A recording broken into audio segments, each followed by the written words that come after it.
but also me talking on Twitter, then I'm a little bit skeptical of the merge. In fact, I think it's one of the biggest blunders that the Ethereum project is going to make. Personally, I think it's a horrible idea. And what I really wanted to do is just take the time to kind of just get my thoughts out. So I hope. What is up, guys? It's your boy GRC. We're coming at you every single day at 11 a.m. Eastern. We're covering a video, a little bit of an odd topic today, an interesting one. Somebody who really does not think the Ethereum merge was the way to go. It's a 50-minute video. Me and Sam are going to be reviewing this, and we're going to take it real quick. So let's play Crypto in the Morning. You know we're live every single day at 11 a.m. Eastern. You already know what time it is. Crypto in the morning. Crypto in the morning. Crypto in the morning. Waiting on phone. Crypto in the morning. Crypto in the morning. Crypto in the morning. Crypto in the morning. Crypto in the morning. Waiting on phone. Crypto in the morning. Crypto in the morning. Smoking a blunt on my way to the gym. 11 a.m. and I'm already tuned in. Got me some hacks and I'm making a stake. Got me some heads on, I'm making it rain. Pay me some maxi and that's just in case. Jim Reddit sent me to show you the way. Crypto in the morning, crypto in the morning, crypto in the morning, crypto in the morning, crypto in the morning, crypto in the morning, crypto in the morning, crypto in the morning, crypto in the morning, crypto in the morning.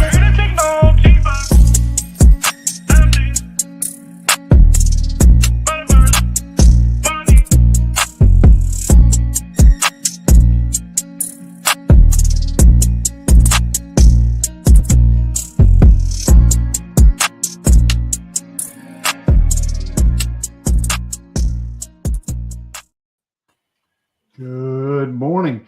I think one of the most interesting ways that I find to learn is by talking to people that have opposing points of view, or not necessarily opposing, but different points of view. In the crypto space, there's a ton of people, most people, that believe the merge is a good thing to scale, right? So new users can come by and buy their stuff to drive the price up, right? Well, in this video, very interesting because we get some really golden nuggets from these tiny, tiny little channels, right? This guy has 1,500 subscribers. That's always the best. That's always the best number, right around there. They're just in the thick of things. You were really onto that before I was, though, because it's about a year ago, or whatever it was. Guys with that many followers nowadays, they're in the soft. They're going hard. You have to. Now, maybe back in the day it was a little bit more like, what's up? But now it's like, all right, get past 1,000. All right, then you can start to get into the, loop. And those are the guys that are always reaching deep into their hearts for good info, because it's hard to keep a fountain of info coming out when you're not every day you're as inspired as others, so you just know these guys are hungry. And then they give really good info because of it. They really dig into their, their energy. And they just like put it out there and they feel like they're putting a good job out there. And as we say in the NFL world, like when Joe Flacco got paid by the Ravens, he never threw the ball the same again, ever. He got paid $103 million and he never played a good game ever again. But he won the Super Bowl the year before. So it's interesting that some guys really like, all the fight. Oh, I just got that analogy. I think if I'm understanding, I've literally never heard this before, and I don't pay attention to sports, but kind of, and I'm not saying this in a bad way, but kind of like how Derek does a lot more videos that are just not stimulating or interesting to watch now because he's got a lot of money coming in, right? Or he's just working. He's just working, But back in the day, he was trying to get an image, trying to claw and fight, and Flacco won a Super Bowl, Baltimore Ravens, scum of the earth shit city. Everyone's electric. They give him the biggest contract, and he just never really throws that ball the same. It just never. He just don't. Like, come on. And the whole point of this, guys, is to give you guys the idea that tiny little channels like the one that we're going to be reviewing today, right? This guy here, when you're small, when you're like on the come up, you're hungrier than somebody's at the top of the mountain, right? Like you're just hungrier, so you put more effort into it. Sometimes you put extra thought into these things, right? Oh, I hope I'm not this hungry in 20 years. I'll be very upset. I'm figuring stuff out. I'm working all day. I'm hardly seeing shit straight. And I'm in the thick of it. But it's fun, you know. It's all fun. It's fun. So let's get into Let's watch the video. Prepared basically a series of slides that'll help guide the conversation, but more or less this is going to be a little bit more free flowing. Just I want to get all my ideas out because I get a lot of people asking me, and I feel like this is just the best way to just get all my thoughts onto not a page, but close enough. So what I'm going to talk through is essentially why I believe the merge and proof of stake in general is a horrible idea. And what I actually want to do is just, and I do hope that people come into this with a view that I'm not doing this because I'm a Bitcoin maximalist or I have some kind of bias. And I'll talk about why, I'm not going to say I'm credible, but why I'm doing this in good faith. So I'll talk about all this and just kind of structure this thing out. So proof of stake is a bug, not a feature, is kind of my core belief. I'm going to cover why I, as a Bitcoiner, actually care about this at all. Why am I tweeting about it? I get lots of people who respond to me and say, oh, look, you're tweeting all this time about Ethereum, you're not Bitcoin. I say, yeah, okay, that's also there's a reason for that. I'm going to talk through why proof of stake, what the pitch deck is. I'm not going to worry about the technological side of it because that's essentially the end goal that people think is coming, but it kind of doesn't matter if the result that you get is no good. So I'll talk about the state of play, particularly around the staking and the overall centralization of that, where that stands right now pre-merge. I'm going to talk about the tornado cash spanner in the works, which really should be the wake-up call, and the reason why I'm kind of pounding the table and saying, guys, now is the time to pay attention. We'll talk about fork governance and stable coins and how that really, it's all the stuff no one wants to talk about. This guy wants to talk about, which I like. So why do I? 1.4K likes on a video is impressive. That's the probability of nothing. Especially for a channel this size. Yeah. Just tiny little channel. That means that this video probably got all his subscribers from this video. And if he does this, some guys do it like me. They muscle it the whole way, and some guys finesse it. Like, like he's got a great video, all his timestamps. I don't have a damn timestamp in one of my videos. I'm a pleb. But we're getting there. I'm sure there's some AI that can cover my butt on that now. I'm sure. If you guys know of a solution where an AI can put a timestamp in the description that we can just copy and paste, let us know in the chat or hit us up on Twitter. Let's go into the Twitter sphere right now. I'm going to figure that one out. So why do I care? Why do I have any credibility? Why should anyone, give two fluffs about what I think? Well, first of all, ETH maintains about 20% of my portfolio. So I'm incentivized for this thing to go up. I've been long since 2020. And the reason why I hold, I accumulated my ETH using MakerDAO vaults, CDPs, debts, using Compound, using Uniswap. I was using DeFi when Gwei was 1, right? You could use Uniswap and trade it. So, I participate actively and have participated actively in the DeFi ecosystem. I've used it. I found it interesting. I've followed all the trends of DAI breaking the peg to the upside, breaking to the downside. I've written about these things. I've followed a lot of the research. I have deviated somewhat. I would say over the last, 12 months, actually, no, probably 18 months, essentially where I just started focusing more and more on Bitcoin. And the primary reason for that is obviously my job revolves around Bitcoin. But simultaneously, I just found that people didn't seem to care in the direction that Ethereum was walking, just wasn't in line with what I believe. It's not the world that I want for my children, right? I don't have children, but my future children. So in many ways, I hold this ETH still for a couple of reasons. First of all, I don't want to realize the tax gain just yet. It's not the right time. But simultaneously, I'm also I don't want to have to sell it because of the direction that the project is going. So there's that layer too. I hold it to check my own bias as well, right? Because again, I'm not a Bitcoin maximalist. I'm a rationalist. I actually look at this from an engineering perspective. I go through the trade-offs and I look at this on a very, very long-term perspective, right? The crypto assets I hold, I want to hold forever. And my fear is that where we're going with this Ethereum thing is going to make me have to sell it, which means I'm going to have a tax problem. All these things start to come into view. And ultimately, even though, I saw some people commenting on a thread the other day that, as a Bitcoiner, you should want Ethereum to go to proof of stake if you think it's going to kill the project. I mean, yes, in theory, but I also don't necessarily want the number 2 project to trend set. If you think it's going to kill the project, that's basically is what he said. Do people think that? I didn't know people thought that, but he brought a bunch of different people. So, and he said he works in for his job in Bitcoin. So like, Oh yeah, not- the I'm not- Bitcoiners probably say this stuff. That's right. They but probably- remember, if you were to ask me questions about peptides, right, I'm going to have some type of insight that you probably don't have, right? Just because it's something that I do. the I think Bitcoin community is really known for framing everything as horrible. Well, It's how do you like- think about his framing? He's like, His I'm not- framing is amazing. His framing is great because he's doing an excellent job. But everything that I hear is like the vocal majority in cryptos with Bitcoin. They hate everything. They're hedging their bets on that. And if they're not, they're just saying they are. But is that on me? I just sent that. That was me. My bad. Oh, you're good. We can- So yeah, I think all the Bitcoiners have a lot of cognitive dissonance in that area because really, I just talked to Jack before. Me and Jack were talking, and he said 100%. He said 100% before he said it. 100%. Ethereum flips Bitcoin. So trends 100%. He said 100%. He said 100%. I didn't ask him to say 100%. He said that right just a second. So that I was like, and I clipped it, of course. But seriously, imagine if my Ethereum went up that much. That would be incredible. I'd be then Ethereum, and that means Richard was onto something probably with Hex, and that means all my Hex bags are going to go. Then the Fed. The Fed will continue to print money. If the Fed pivots, we're going to be so fucking rich.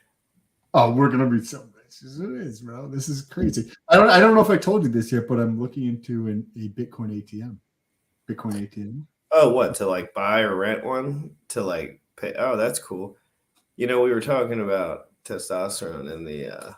I know you got some business going. I was talking to a lot of them boys. Boy, that crypto community is ripe for that. You believe it or not, age wise. I agree, dude. It's all dudes. It's all dudes. They're all 38. They're all 38. Like they're all fucking 38. Everyone I talk to 17, 38 or like 60. What a good like crossover, right? Testosterone. And I knew it because of Derek plays more dates and Leo, the way that and the way you guys talked about information so detailed. This is the perfect transition because there's a bunch of dudes talking about detail. At the end of the day, and those guys need tea. Yeah. That's good. Yeah. So let's get back into this. Classic. That's going to take us down a road that's basically the new bankers are the same as the old bankers. I don't want my future children to grow up in that world. I'm a big person for voting with my wallet, what I believe in. It's why I'm so heavily invested in Bitcoin. And what I really don't want to do is for the number 2 coin, I want Ethereum to stay decentralized. And I actually want it to succeed, not only because I'm long, but because it's the world that I want to see. I want to see it actually be built correctly.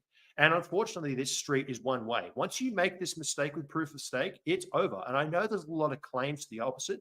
And maybe I'm incorrect here, but I just simply don't believe it. Again, we'll talk through that when we get to weak subjectivity.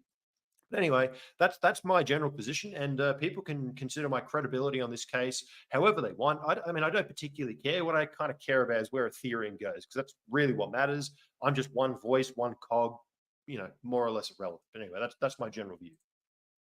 So the proof of stake pitch, what is it, right? Again, I'm not going to cover the technological side of it, very high level. Hey, pause it real quick. I want to read this. It says, okay, the proof of stake pitch. Technology level claimed needed for sharding. He probably was trying to write sharding. Bowing to ESG Enviro FUD. Is that environmental FUD? Economic level, triple. Yes, ESG is the environmental shit that people just do this stupid. Right.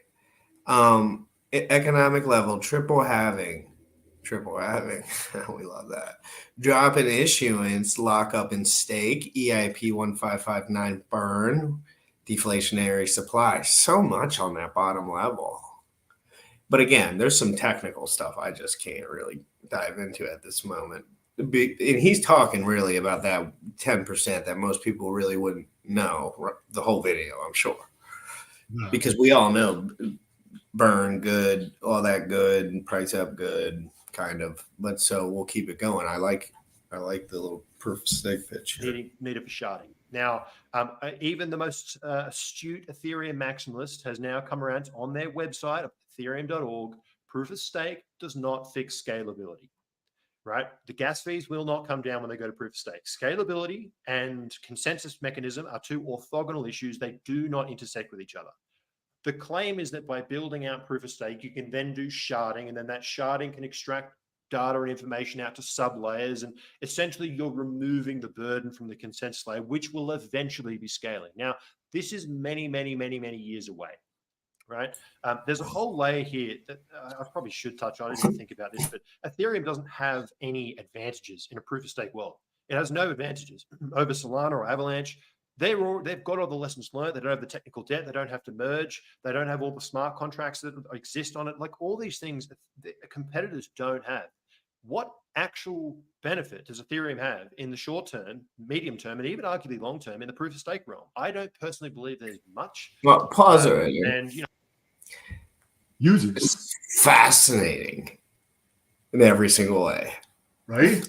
I needed some of this in my life. I get lost in the sauce.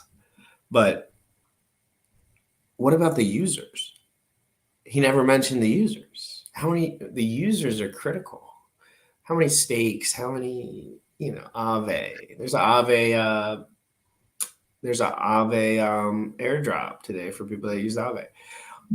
So stuff like this, it really holds users. And I think he's not really pretending like, yeah, you can launch Jack LaVen chain, but that doesn't mean necessarily there's going to be users.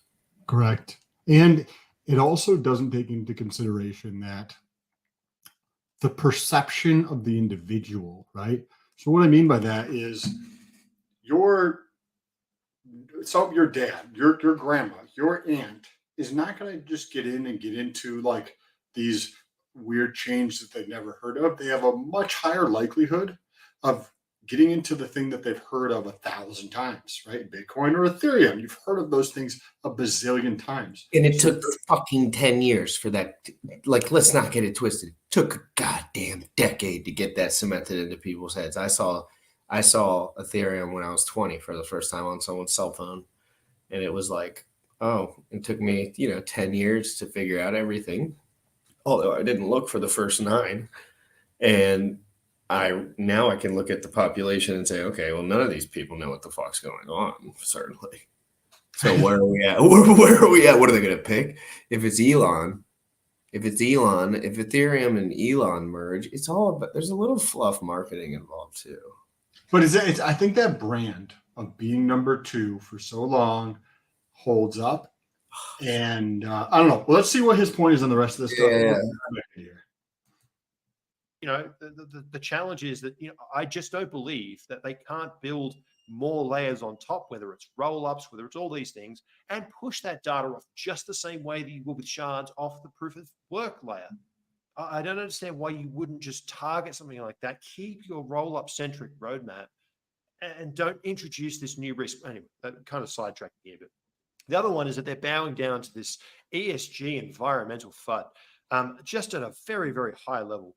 This is the absolute worst time to possibly be bowing down to ESG. ESG is absolute bollocks. It's on the way out. It's a complete traditional finance marketing bullshit thing. The reality is it's the best time to be a miner because we're seeing the grid stability elements of this thing really start to tick in, right? We are seeing Bitcoin mining getting integrated with grids. The narrative is switching because mining can actually consume wasted, stranded energy. It's consuming methane coming off landfills. I mean, it's consuming the methane that's coming off oil and gas byproduct stacks that they can't vent or pump anywhere else. Methane is like 4 to 5 times worse than carbon dioxide. You're better off taking that methane, which when you flare it, you only normally get 30 to 70% of it, right? You actually don't flare all of it. A lot of that methane still escapes. Pipe that into a generator and combust it at 99.99% efficiency into carbon dioxide. You've turned a 4 times worse gas into a 1 times worse gas. It's still carbon dioxide, but it's a better situation, right? It's the best. Nobody gives a shit about the environment. Not a human in this goddamn earth, except there's like 3 people. They all just lie. That's literally what he's saying. So I agree with his point so far. Why not? I can't really stick with his points. I just don't know enough about that life. But just imagine if Ethereum was like, hey, we're going to stay with proof of work and we're just going to continue to scale from here. Cool. That's awesome. That would be fantastic. That would have been a really good choice, in my opinion, too. I agree with him there. Is this bullish for ESG, ETH Pal? what's that? ETH Pal? Is this Yeah, but there's bullish? nobody over there. That's the thing. Yeah, but in the bull run. Yeah, I mean, I'm still over there a little bit, but and then the ESG, like you just said, nobody's trying to go through and do things for the environment this way. I mean, like I'm picking up trash if I walk around because I don't like to look at it. And when I was growing up and my dad's in real estate, if I go to one of the properties and there's fucking trash on the ground, my dad's like, pick that shit up, right? So I got into the habit of doing this when I was a child, not because of this environment making. Yeah, because to think that individually, without the consensus of every country, you could really even make a small divot in what all these ding dongs are doing all day long. They're all ding dongs. Yeah, All right, let's keep it going. And you also get all the trade-offs, right? All the benefits of it being, actually, we'll talk about the decentralization and all that layer as well. But anyway, I think that bowing down to this ESG FUD and this environmental push is just madness. I think it's uninformed. I think it's very amateur. It's extremely naive. And, my general view is that it's a complete mistake because Bitcoin mining is actually, mining in general is good for the environment because it is consuming. Humans waste a huge amount of gas, a huge amount of energy. And what this is doing is giving a free market incentive to capture that, which allows all that other infrastructure to get built out, whether it's renewables or whatever else it is. It provides a stabilizer for the grid. It gives nuclear the ability to build out their capacity because, as an engineer, I know that you have to design everything over capacity because you don't want to design. Can you talk about what he's saying for me? Yeah. You understand? Yeah. So just tell me what he's saying real quick because I'm getting confused with all this nuclear shit. One of the things with Bitcoin is the ESG argument.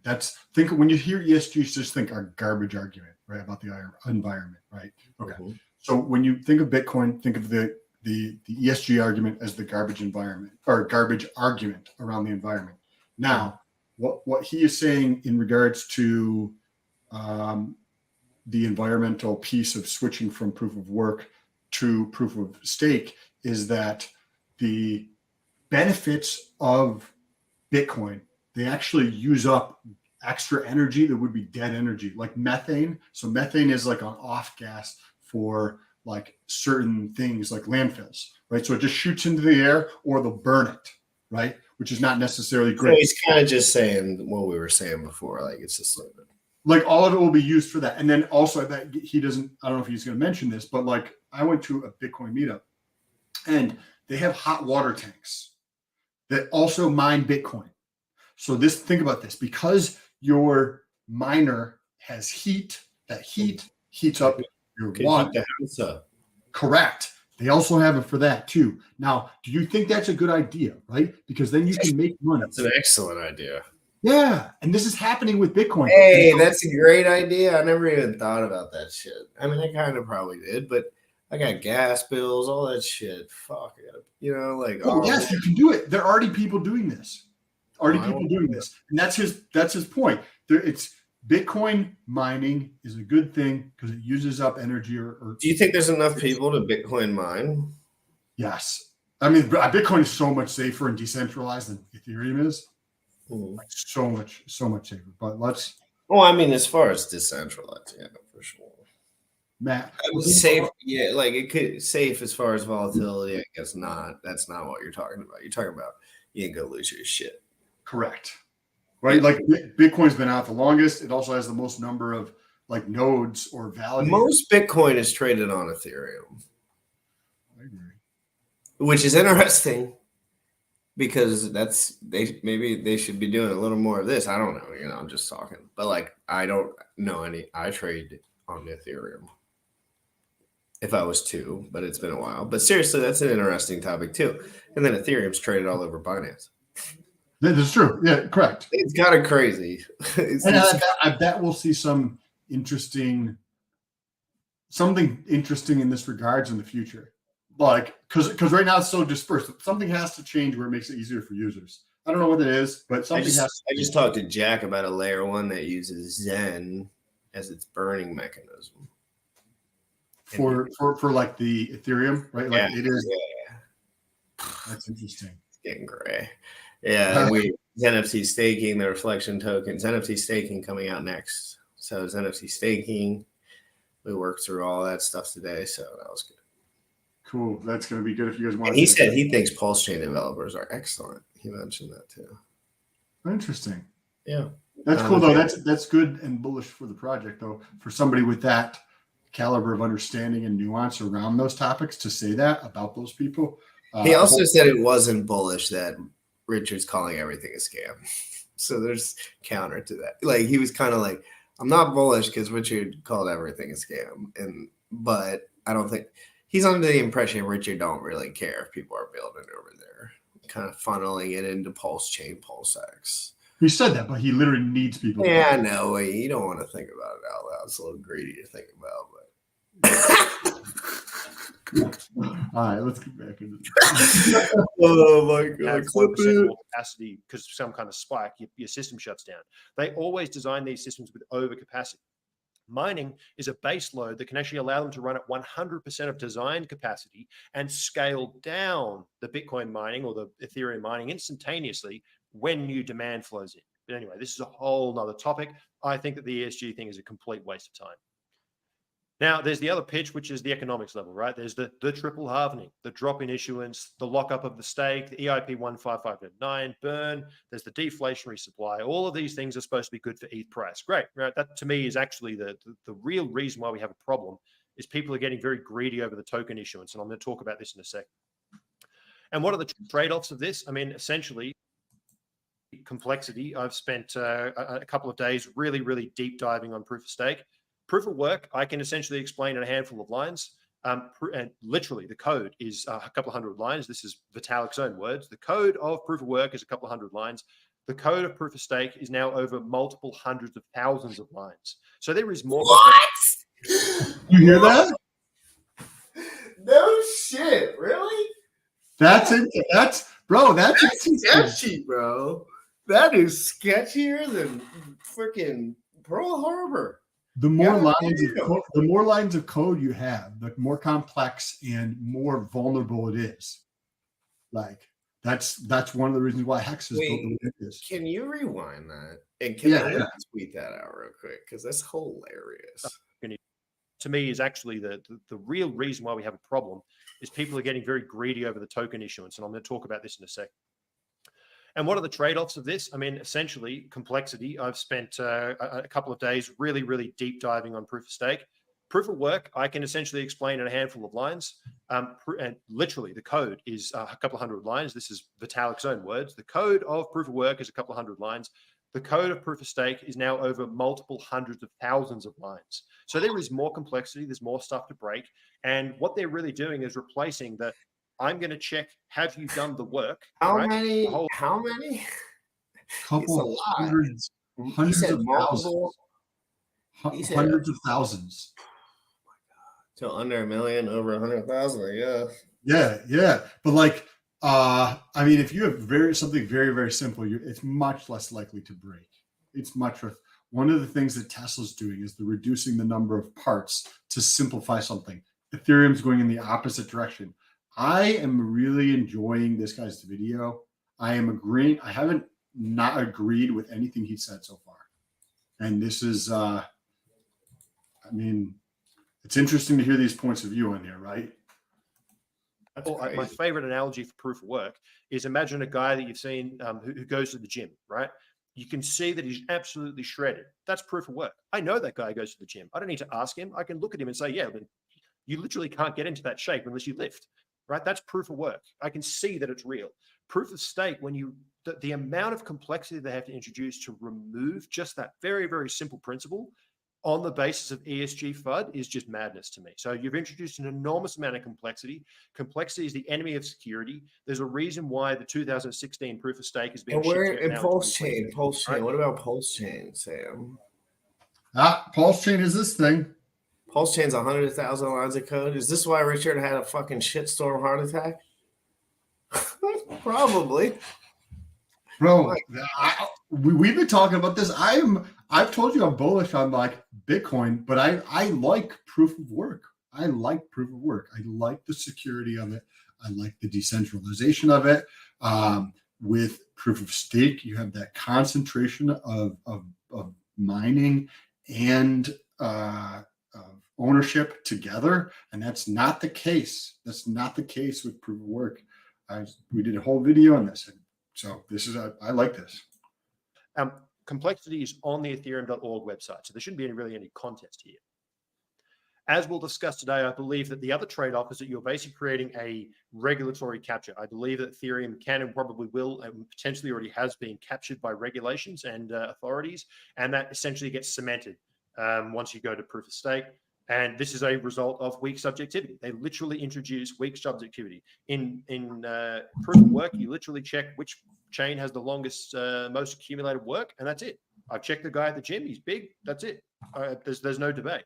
Whereas with proof of stake, it actually devolves down to social consensus, arguing on Twitter, arguing on Reddit. And I would just like to posit in our current, let's call it political environment, how well do you think that's really going to go? It's a horrible idea. It's absolutely horrible idea. And it actually imposes some kind of centralization to make it happen. Anyway, so that's kind of the proof of stake pitch in a nutshell.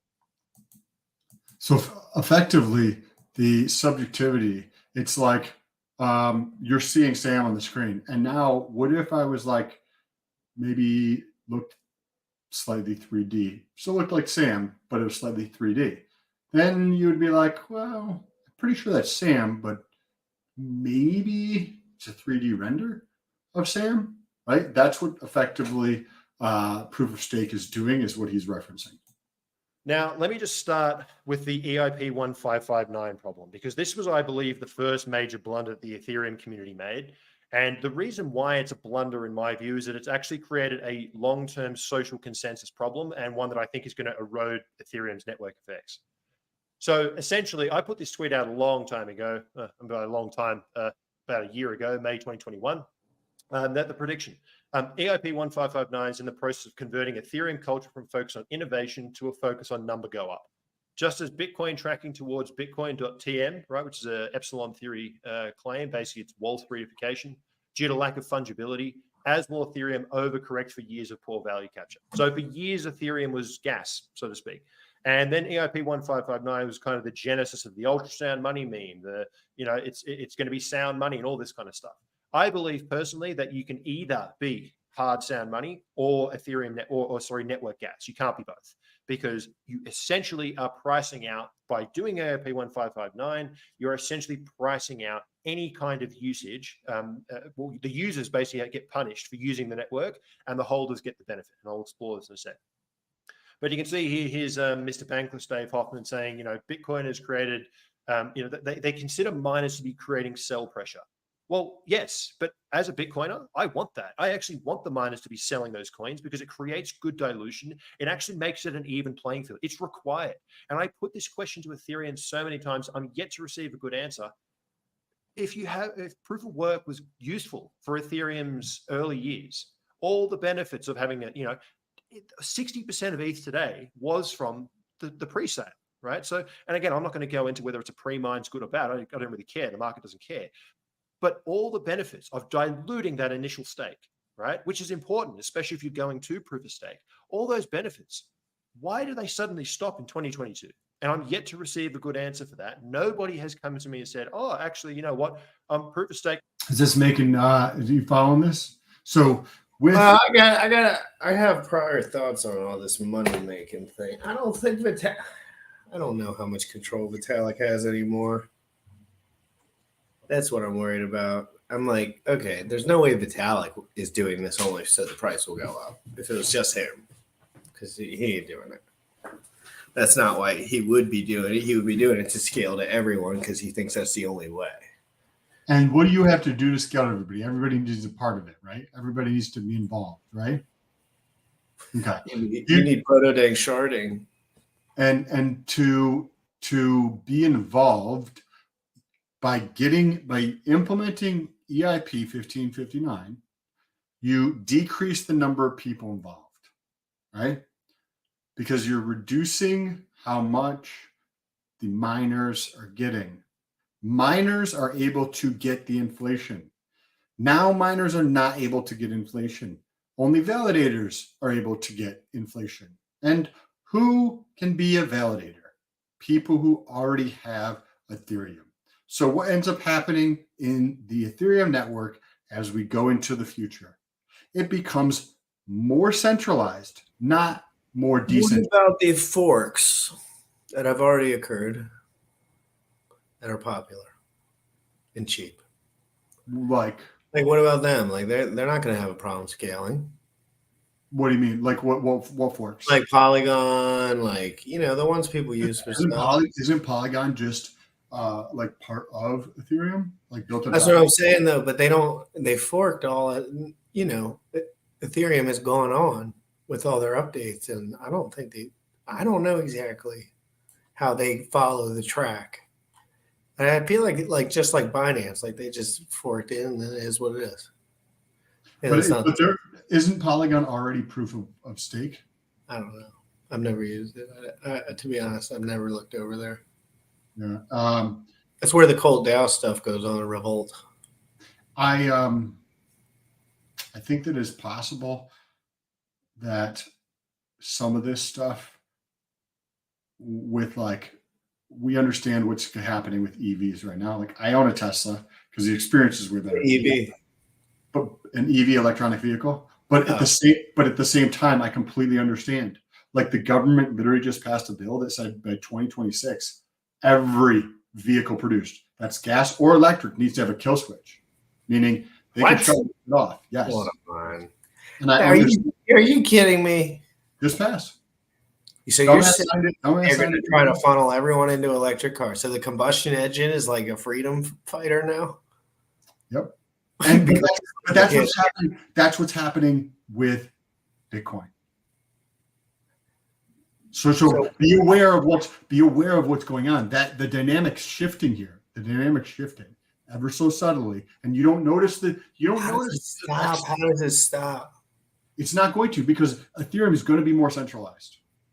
But why does it matter? Why does it matter? I know it matters, kind of, but why does it matter? Why does it matter that the power resides in fewer people's hands? Is a good way to think about it. I get it. You want me to same old song and dance. It's just more. It'll just be Verizon Wireless in the future, and you'll just be wrecked. Correct. But what do you guys think? Let us know in the chat. For real. To solve the distribution problem because of X, Y, Z, there is no answer to this. All the benefits that even the most devout Ethereum maximalists will claim that proof of work was good for distribution. Why does that change in 2022? I simply don't understand it, and I'm yet to find a good answer for it. And I like this quote down the bottom here. Every Ethereum monetary policy change, sounds a little bit like fiat, has only ever benefited ETH holders. He's absolutely correct. And here's the real problem with this, and why I believe EIP 159 is a horrendous social blunder that will take years to play out, but it will play out. So we're talking about in a proof of stake system, you care about your share of the pie. There's 100 million coins. How many of them do you own? That's your share. Now, that's obviously changed by dilution, by issuance, and then also burning and all this stuff. But generally speaking, what's the pie? How much do you have? That's what you care about in a proof of stake system. So in a proof of work network, what I've got here is basically yellow means, or orange means that it's kind of net neutral across the board in terms of balance of services and power. And then what we see is as you get red, that's a negative. And then as you get green, it's actually a positive or a structural positive. I've got columns here. This is for the user of the network. This is someone who's transacting, doing something, moving coins around, whatever, on Ethereum. We've got ETH holders, and then we've got the miners. And at the bottom here, just note that the ETH holder becomes the miner because of validation. So they actually merge together. It's like a merging of the two parts of government. So in a proof of work system, the user spends a transaction fee, but they obtain a service. The fee was worth the service because he spent it. That's pretty fair. And as you can see, this is pretty consistent all the way down to the bottom, but we'll touch on that. The ETH holder, essentially, there's no change for them because the fee goes to the miner.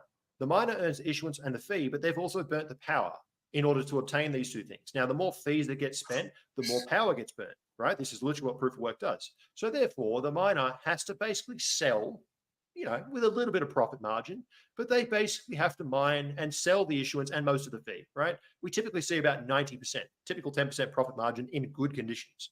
Now, the ETH holder may well be the one who comes in and buys that fee or buys that issuance. So overall, this is a pretty net neutral service. No one's like, this guy got the service for the fee. This guy earned the fee, but then he had to sell the fee, and this guy had to inject his fiat in. It's a very, very fair balance system.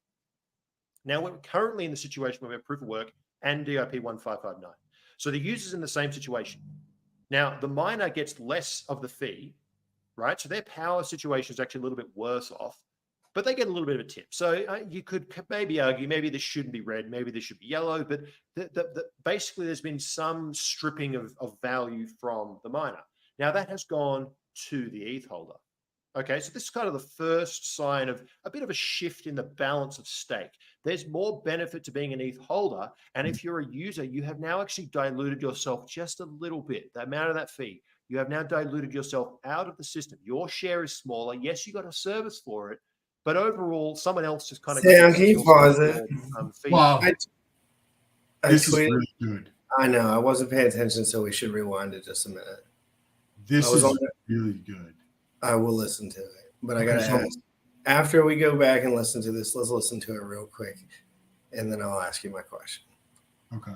This is really good. Pay attention. 1559 blunder. Pay attention. Pay attention. All right, rewind it for a little. So we're going to go back about 1 minute and play it. Yes. The miner earns issuance and the fee, but they've also got ETH holders. What we see is as you get red, that's a negative, and then as you get green, it's actually a positive or a structural positive.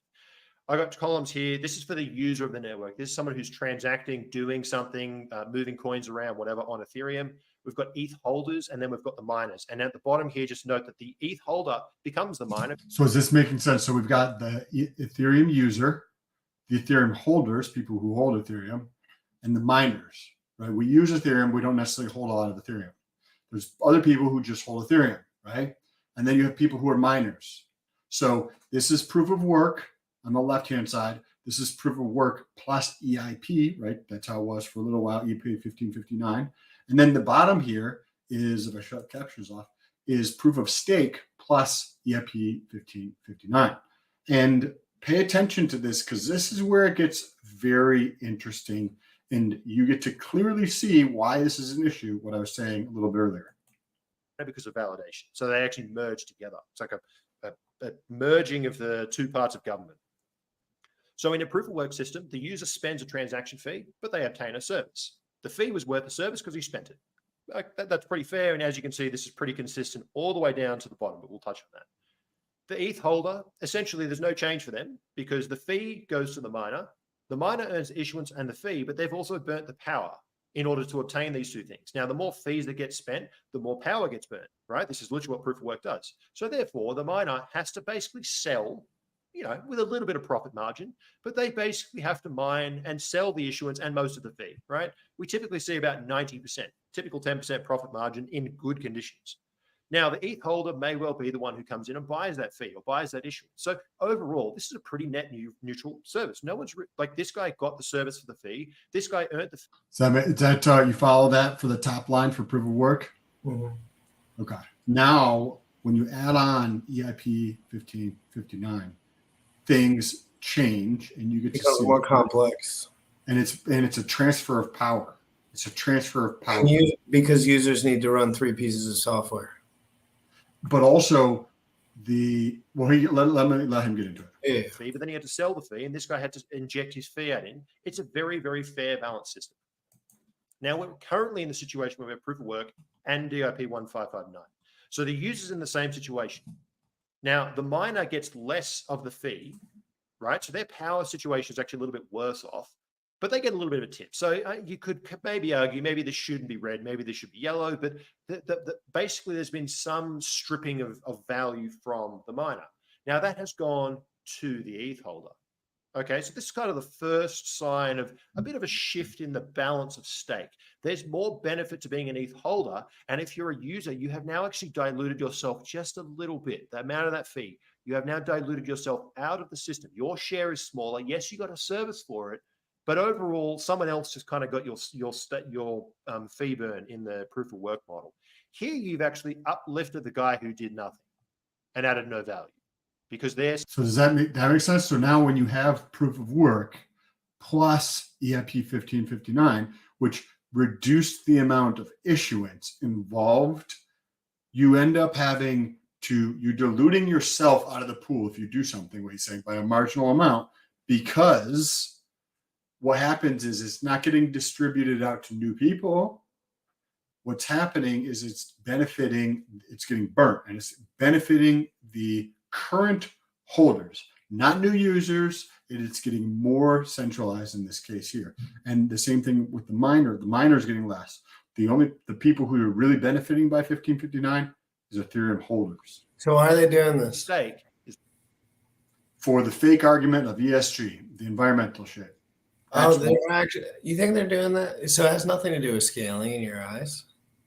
I think that there's, what's his face? Vitalik probably believes that ESG is a real thing, and that's more important than having a secure, decentralized, like world dominating force that can, for good, right?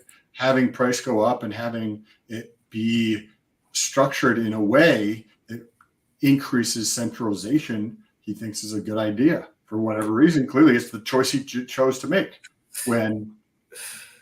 So there's you're not seeing any pros for the people, the normies.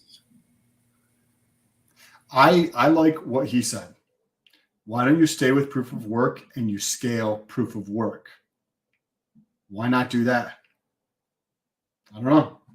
I think that's a really good point. Yeah. It's larger because they burnt that little bit. So they're staked by not doing anything and hoarding. This is literally the worst thing about this is that all the claims about, oh, Bitcoin's going to, kill the world because it's deflationary. Ethereum is building this. Anyway, in a proof of stake system with EIP 1559, here's the kicker. So the ETH holder and the miner become one. Now the user of the network spends the fee, they get the service, but now they're getting hit with the burn. They have diluted themselves out of the system by transacting. And the ETH holder and the miner, they get that benefit of the burn, right, by essentially doing nothing, but they also get the issuance, and they also get the power. They don't have to expend power. So their desire to sell this is very low. These guys' stake goes up dramatically. Now, naturally, of course, an ETH holder and a validator could also be a user. Yeah, but they're offsetting with so many benefits. Any usage is kind of irrelevant. They're basically, this is the big picture dynamic. This looks like an oligarchy, folks. This actually looks like a system of power that we have today in the fiat system, where those who have the capital continue to get more of the capital, and those who are essentially using the system, right, trying to get ahead, are the ones who are essentially naturally diluting themselves out of the system. It's fiat. It looks like fiat. I think this is a complete social blunder. I think it's a huge mistake. And really, it's kind of the first time I started really paying attention to, hang on a second, these decisions being made by the Ethereum system are actually really, really poorly aligned with long-term success. Again, there's probably going to be people who disagree with this, but this is my current mental framework, and I've spent a reasonable amount of time thinking about it. So, it's not just kind of off the cuff. So now let's talk about why stake centralizes. Well, first of all, capital centralizes, right? I mean, find me a case in history where it doesn't centralize. So there's just that grounding level, but let's put that aside on the shelf. Convenience always wins. How many of you listening actually run a node, whether for Bitcoin or Ethereum? It's probably a small node. I'm going to shit my I don't. Why? Well, this is good. No, it's good. Of course it's good. He's doing an amazing job. I'm just like, I got a lot of money in this bullshit now. But it's not, I don't think the price is going to go down. I don't think care about the price. I just want to know that it was Gucci. Then Pulse Chain, bro. Fuck. But here's the thing. All that testing. Yeah, they're testing. I bet they are testing a lot. Certainly. But to give you more comfort in this, It is possible, two things. It is possible that the threshold for the number of ETH to run a validator goes down. However, there's still issues with if you F up slightly, they still take your shit, right? Which is not necessarily advantageous to growing that. But I do think that you're going to be so far ahead of everybody else by paying attention to this that as the negativity comes in, like I'm not concerned about it because I'm going to be ahead of 99.9999999% of other people who are going to get effed by it. And I'm going to just be ahead of it and be like, hey guys, I told you so. You should have fucking moved when I said so. Right. Like, and you're going to be in that same boat. So like, you don't have anything to be concerned about because you're so far ahead of the curve relative to everybody else that like, as the negative stuff for increasing centralization plays out, it might take a decade. It might take 15, 18, 23 years for this shit to play out from a negative standpoint. And you're going to be so far ahead of the curve that you'll be able to make the moves way before everybody else. Should we make this 2 episodes? I think it's an hour. We've just been 1 hour. This has been enticing. So it's going to be hard for me not to do this on the show tomorrow, but we'll just let it ride and we'll just do the same thing tomorrow. Cool. And do you want to carry on, or we're going to end it right here? Let's just end it right here. That was amazing. That is where we need to start thinking more. I think we need to start talking about Bitcoin more. I actually like that idea. I think we need to start talking about Bitcoin, and I think we need to start being the first guys, because this guy doesn't have a huge voice. We'll do that shit. We'll say that shit every day if it's what's up, because I got to figure this shit out. Not because I really care about my finances, but it's kind of fun. It is. And if you guys enjoy the video, or you got value from this video, let us know down below in the comment section, or take a second and share this video out. Are you getting value from this stuff? Are you? If you are, and you know somebody else in crypto, there's a little arrow button down below here. Hit the arrow button, hit the share button, even if you don't share with your friend, to try to help your friend out, right? Because if you're when I get value out of something, seriously, how many times have I told you about ChatGPT in the last 2 weeks? 1,000 fucking times. Already. Every time we chat, I'm taking it. So good. It's good though. And it's the reason is because I get value out of it. So the point is, if you get any value out of these videos, take a second and share them with other friends of yours in crypto. Then you're getting value out of it. We're enjoying learning the process and growing through this process as individuals. And your friend is also getting value. We're going for the leadership spot, which it's a hard road, but we're willing to go. So you can hoard your wealth and have a bunch of kids, or you can just fucking freedom fight and have some kids. Yes, and what do we got? Some DeFi proof to take us out? Yeah, let's hit it. Let's hit it with some DeFi proof, guys. Great episode. Make sure you go over to Twitter, smash all of our like buttons, and hit the subscribe button, guys. Peace. You already know what time it is. Crypto in the morning. Crypto in the morning. Crypto in the morning. Waiting on phone. Crypto in the morning. Crypto in the morning. Crypto in the morning. Crypto in the morning. Crypto in the morning. Waiting on phone. Crypto in the morning. Crypto in the morning. Smoking a blunt on my way to the gym. 11 a.m. and I'm already tuned in. Got me some hacks and I'm making a stake. Got me some heads on, I'm making it rain. Pay me some maxi and that's just in case. Jim Reddit sent me to show you the way. Crypto in the morning.